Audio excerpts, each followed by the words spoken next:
Welcome to the Ag Inspo podcast, where we delve into the dynamic world of agriculture, uncovering the stories that inspire, empower, and drive change.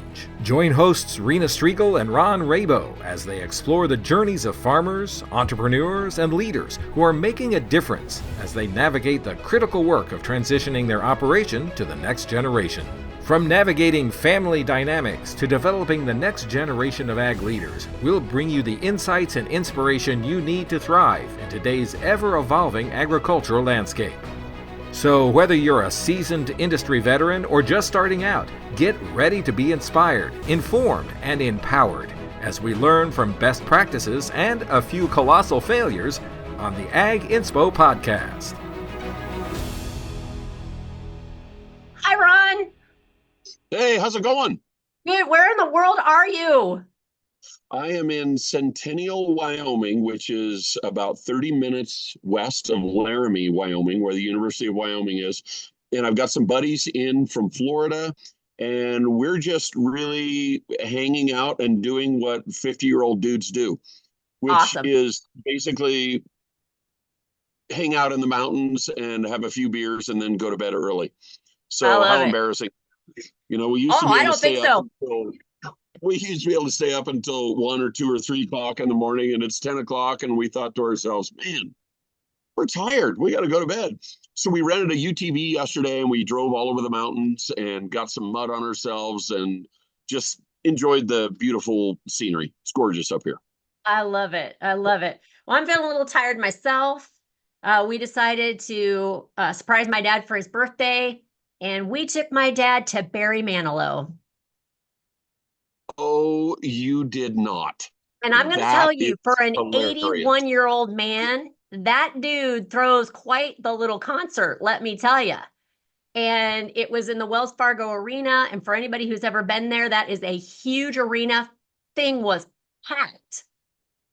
Packed. So...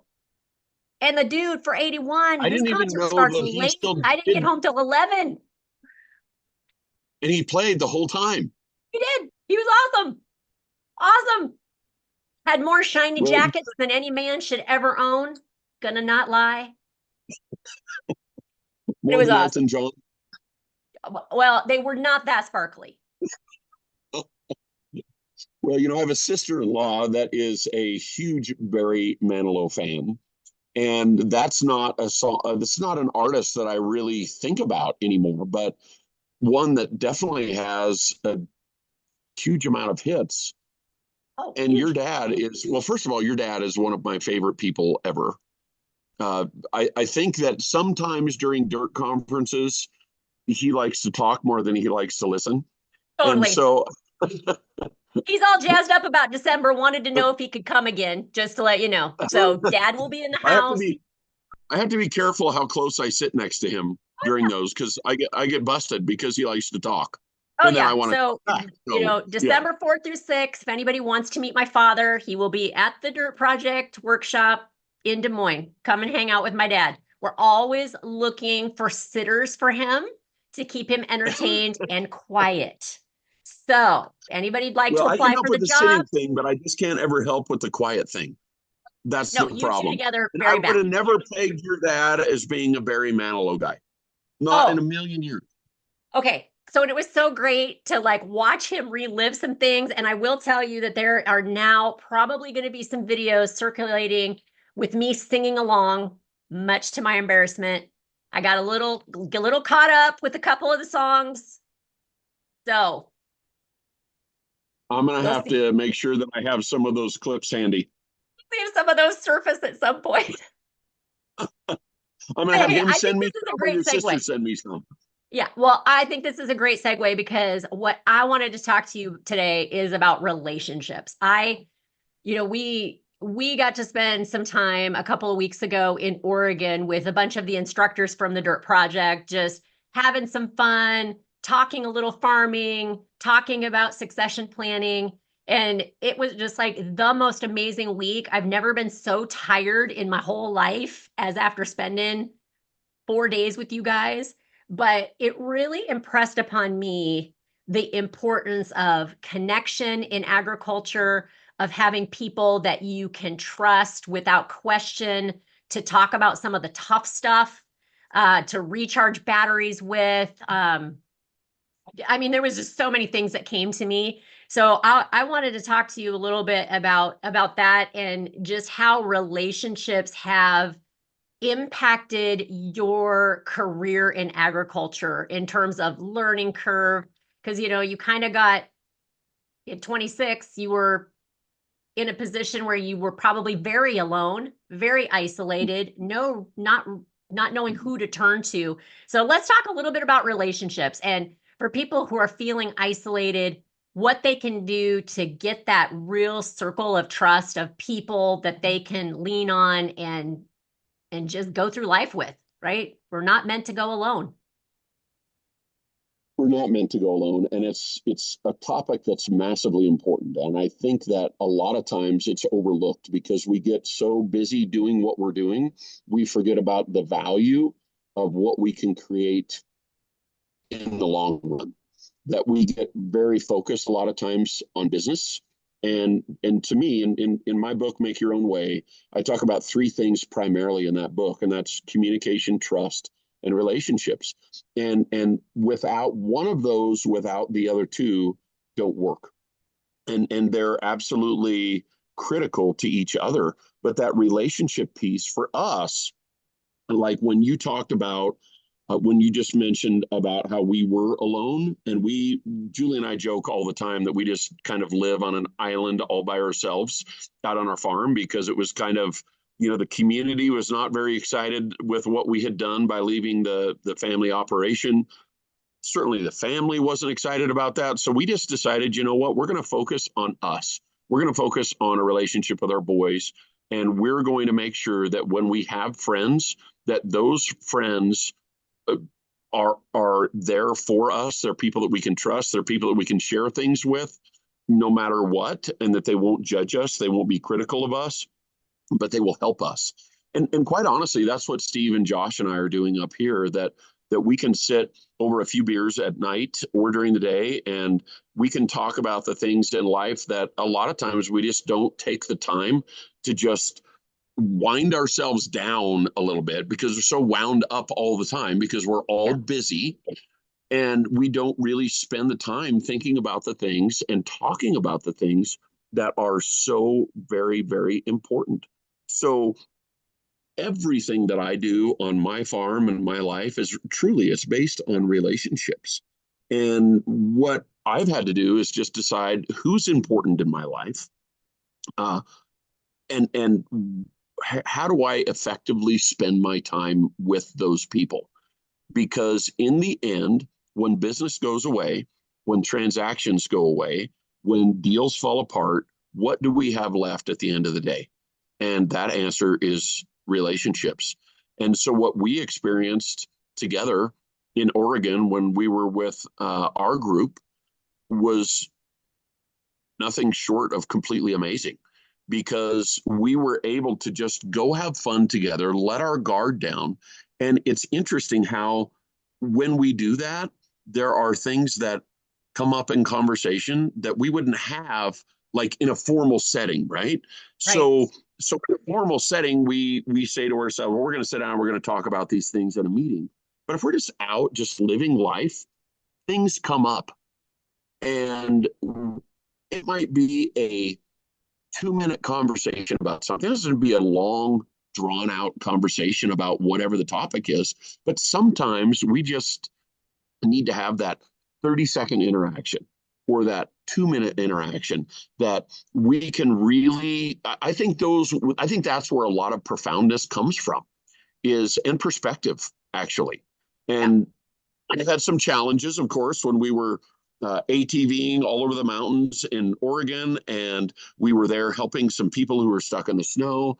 And you can see people's work ethic, you can see their passion, you can see where their heart truly is, and you can have conversations as you're doing that. And to me, there's nothing more valuable than that. And I think that that's something that really gets lost in today's world. Yeah. I tell you, that little episode up on the mountains with the ATVs was really like a whole whole bunch of different things that made me really think about how we are connecting ourselves to others. So just for our audience, we were going up to this lake, and there was still snow up there, and our guys, two of them were mountain rescue guys, and they were like, okay, we're not going to be able to go through this because it's going to be dangerous. It's steep with snow. And then one of them said, well, let me just walk down and let me check. And he walks down around this corner, and there is a guy down there with his family. So two little kids, a dog, his wife, and he had gone off the trail and was stuck and had been there since 8 o'clock in the morning. It was 2 o'clock in the afternoon. They had no food, no water, no nothing. So of course our guys are like, well, we can't leave the kids down there, can't leave the dog, and let's go get these people dug out. Took us 3 hours to dig this person out at risk to our own group because we had to get him up over the edge. And we get the guy out, and he just takes off without so much as a thank you. Didn't wait for our group to get their machines back up, just took off. And I thought, how interesting, as you listen to him talk about his goal, his priority of being the first to open the trail, never said a thing about his family, never gave a thought to their comfort. He was just worried about being the first one.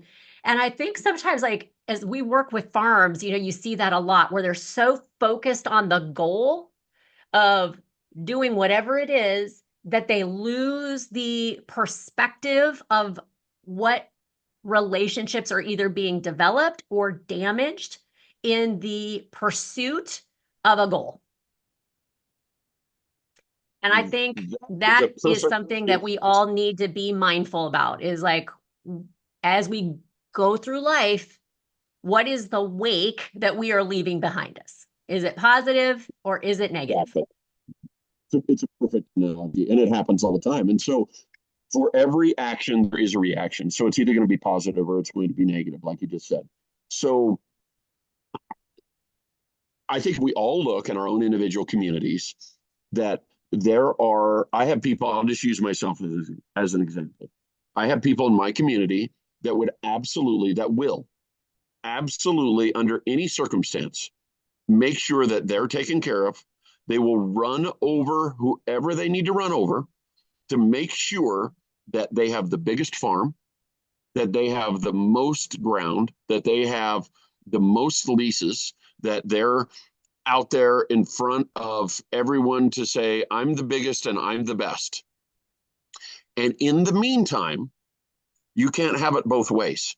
So if you're going to do that, you can't focus on one and be able to retain the other. So you can't be able to say, I'm the biggest, I'm the best, I'm going to run over whoever I need to make that happen, and still expect to have good, quality, healthy relationships in your life. And as people, we need to find the balance between those two.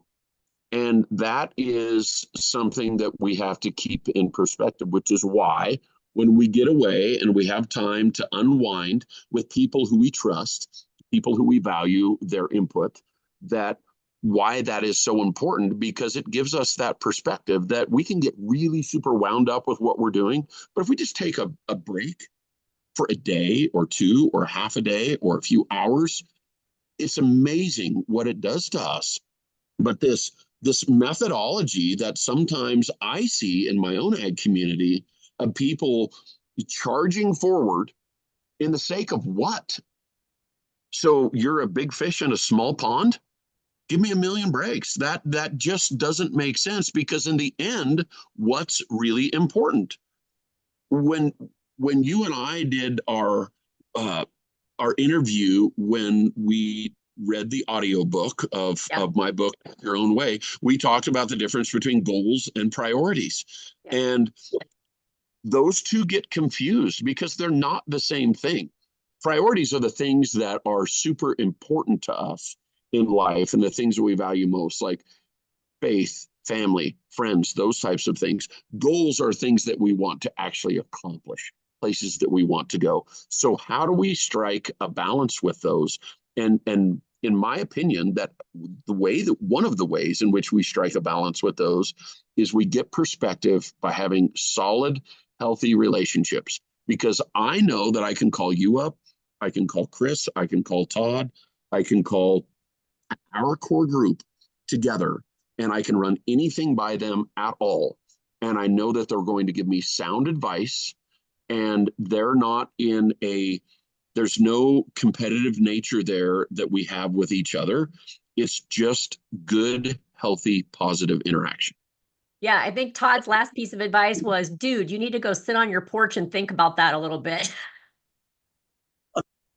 It's true, and because you know that I was struggling with some stuff on my place with some directions that I was kind of trying to go, and that's exactly what he told me. He said, you know what I would do is I would go to your cabin that you got, and I would sit on that porch, and I would just spend some time to wind down and just think, like, how important is this really? Yeah. And that it's just it's a great reminder that even though we and I think it's hard. It was Steve and Josh and I talked about this last night, because they're in the healthcare industry in Florida, and they're not familiar. They don't understand agriculture, but they understand business very, very, very well, and they understand the need to be able to get perspective and step back. And their perspective on agriculture is there's always something to do, right? Like, they have people that can fill their role when they're gone. They have people that can do some of the, well, pretty much all of the grunt type of labor. These guys are the visionary people in their organizations. Where in my organization, what I'm going to do is I've always told my guys, I'm never going to ask you to do something that I wouldn't be willing to do myself. And in agriculture, we're just always hands-on, like we're always in it. So how do we create less busyness in our lives and more perspective while still being able to hold our organizations together and moving our farms forward? Yeah. Yeah, I've had some really great examples recently of people, like really watching out for community, right? Almost at the sacrifice of themselves, although probably the long-term play is he's going to win a million times over. And I got a text from a farmer and said, "Hey, I just got to let you know what this young man is doing. He had some rental acres. He owns some acres." And there were two people in their community that had lost some acres, which was going to kind of make their farm a little less than viable. So this young man, I mean, he is not, I think he's 41 years old, gave up some acres on a short-term basis to these farmers to be able to make sure that their operations were viable. So, coming into a period where we've got a lot of crazy, right? We've got low commodity, high interest, political, whatever you want to call it, going on right now. And here's this young man looking out for people in his community, not even people he was related to make sure that that community stays viable. And I thought, man, we get a few of those things happening here, there, and everywhere. And, they always say all ships rise, right? So how do we make all ships rise? And I just thought that was such a great example of sacrificing a little for the greater good or the long term, because that will come back to him in multi ways, I am sure. Well, there's a real thing in life called the law of compensation, and Napoleon Hill talks about it in all of his success-minded books. That the law of compensation is whatever you give out, you're going to get back tenfold. And so if you're putting negative vibes out there to the universe, you're going to get it back tenfold. Now, it might not come in the form in which you put it out, but it's going to come back in some fashion in your life. But the exact opposite of that would be that if you put out positive vibes and you try to help others, that's going to come back tenfold. And he even talks about it that sometimes it comes back 100-fold.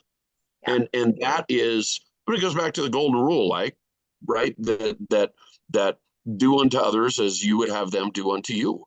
And make sure that whatever you're doing in your own home, in your own business, and in your own community doesn't just always have a selfish interest. Yeah. Make sure that it has more of a selfless interest in being willing to look out and help other people, especially those who really are in need, because that's what makes our communities better. Yeah. Not the competition, not all the I'm bigger than you are, I have more than you are. Who cares? Yeah. But if we can support, encourage, and better one another, it makes everything better that we're surrounded by. Iron sharpens iron. Yeah. And that should be our role in life and in business and as community members and family members, to make sure that the people that come behind us and the people that we're surrounded by can actually be more successful than we are as individuals ourselves. Yeah. Yeah. Yeah. I think that's awesome. I'm going to cut this short a little bit today because I know you've got some relationships to work on today yourself. But I thought we could have some fun. I want to test something out on you. Okay. I think as part of our little podcast, we ought to wrap up every show with a little farmer trivia. And I have a feeling that I'm going to be the guinea pig. You are. Okay. So what we're going to do is every podcast, we're going to have some trivia questions for our guests who are going to compete against Ron to see who can get the most right. And whoever wins is going to get a prize. Well, can I make a prediction already? Sure. Ron's going to lose quite a bit. That's okay, because you don't need all the prizes. All right. So I'm going to let you practice with no competitors. It's a great idea. I love it. Okay. I'm going to let you practice with no competitors. Okay. And I'm going to give you something as a prize, which I know you really want, which is one of the new dirt shirts. Okay. You got it. Can you display that a little bit so everyone can see the whole? So we got new swag for dirt, which is our cute little communication monster, little arm patch there. So can I just tell everyone what the monster is? So the monster is a representation of when behavior that is going to be problematic is just starting out. It's really small, it's cute, it's easy to kind of laugh it off or ignore it. But as a behavior that is going to be problematic continues to go on and on over time, it becomes bigger and bigger and bigger and harder to manage. It's where we turn an easy conversation into a hard conversation. So our mantra that we talk about all the time in the Dirt Project is kill the monster when it's little, right? So get rid of things when it's easy to talk about before it becomes really challenging and is causing problems all over your family and your operation. So we got some Monster Slayer t-shirts to remind people to just get out there and knock those little guys out when they're small. So are you ready for your first farmer trivia? I'm ready. I am ready. Now, I decided though to go a little off the beaten path because I was so totally tickled by the pistol competition in the Olympics, where our lovely Turkish man, 51 years old, walks in a white t-shirt and jeans, picks up the pistol, and wins the silver. The dude is bad, man. He is bad.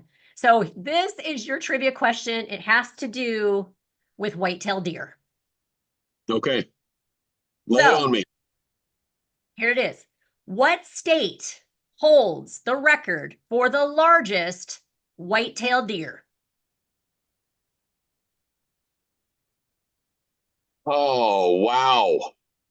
That's like the outdoor trivia game that I play with my kids, that all of the questions are so hard, there's no way that any of us can answer them. Hey, there's only 50 possible answers. True, and true. I'm going to say it has to either be Iowa, Illinois, or Ohio would be my guess. Okay, well, I'll help you. It is an I state, but it is not one of the I states you've already listed. The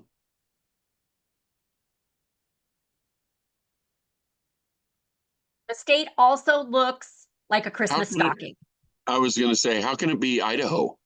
It's not Idaho. That doesn't look like a Christmas stocking. What are you talking about? Well, a stuffed Christmas stocking. Hey, you completely lost. It's Indiana. Oh, would you like to take a guess at the year? Oh my gosh. Now say again. Would you like to take a guess at the year that record was set? I mean, I would say the 40s, but it could be also something very recent. It was in the last 5 years. There you go. Yep. So okay. 2021. So Indiana, I'll be darned. So, Iowa is known for their big white-tailed deer, and so is Illinois. And so, yeah, Midwestern makes sense, but I would not have guessed Indiana. So yeah, dude must have said, I got to get out of these states. All of my hunting expertise, I have failed my first question. Well, the deer must have said, I'm getting out of these states. Screaming at me saying, Indiana.